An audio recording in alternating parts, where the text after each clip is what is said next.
the queen got fired. You ever been in a situation where you were removed from your rightful place, the position, the job, the board seat, the community group? You were doing all the right things and they still voted you out, moved you out of position. This reminded me of my devotion. So I'm reading in the book of Esther, and the queen Vashti was in a banquet with the ladies, and her husband was at the end of like a 6-month celebration, and there was this banquet. And at the banquet, like, everybody had their own wine serving. It was food and abundance galore.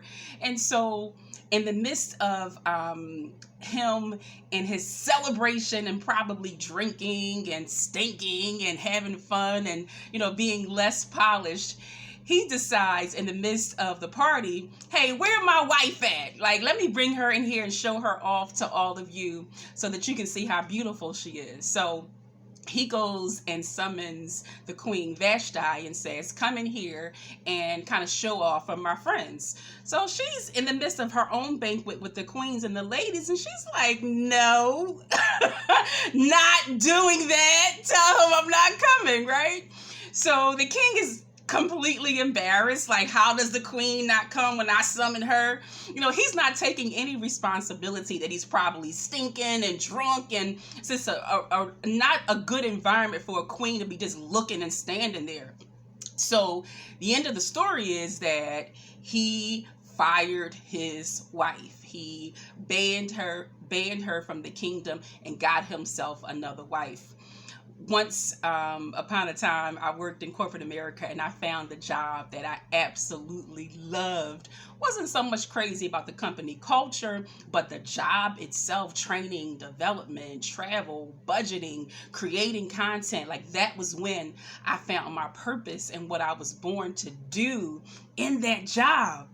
So even though the culture had been rocky, the work in itself I was so committed to. Well, they called me into the office and said, today is your last day. Clear your things out. We are downsizing. We are removing your position. Thank you, but no thank you. And someone's going to come escort you out the building, right? Now, maybe those weren't the exact words that my boss said to me, but that was what my mind computed. And so, honestly, man, I was furious. I was pissed off, right? Because I'm thinking, all the work I gave you, all the numbers I brought in here, how dare you choose me out of this entire team when I have probably the best productivity? Like, what planet are we on here that I get downside? You know what I'm saying? Long story short, I was furious and left that job bitter, okay?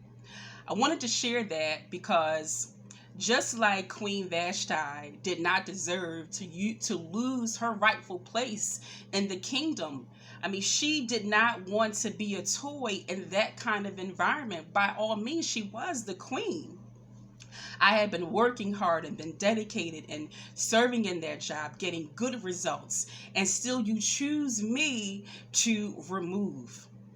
What I want to say to you is sometimes bad things happen to good people. Now, while I did not have a conversation with Vashti, one thing that's good that could have come out of her situation is she could have actually found herself feeling free because she was no longer under the torture of having to be a toy for someone who didn't completely appreciate her. So the solitude in her situation could have actually been a blessing. And as for me and my house, baby, that pain turned to my gain, because once I forgave them, once I took responsibility, once I woke up and the blinders were removed, I discovered and found this queen called Michelle Snow. She is the career coach on duty. Or what the devil meant for bad, oh, it sucked and it hurt at the time. But I'm here to tell you that when bad things happen to good people, look out, baby, because you could possibly be on the way to yourself. I am Michelle Snow, career coach on duty. We must grow together. Find me at growwithsnow.com. Bye bye.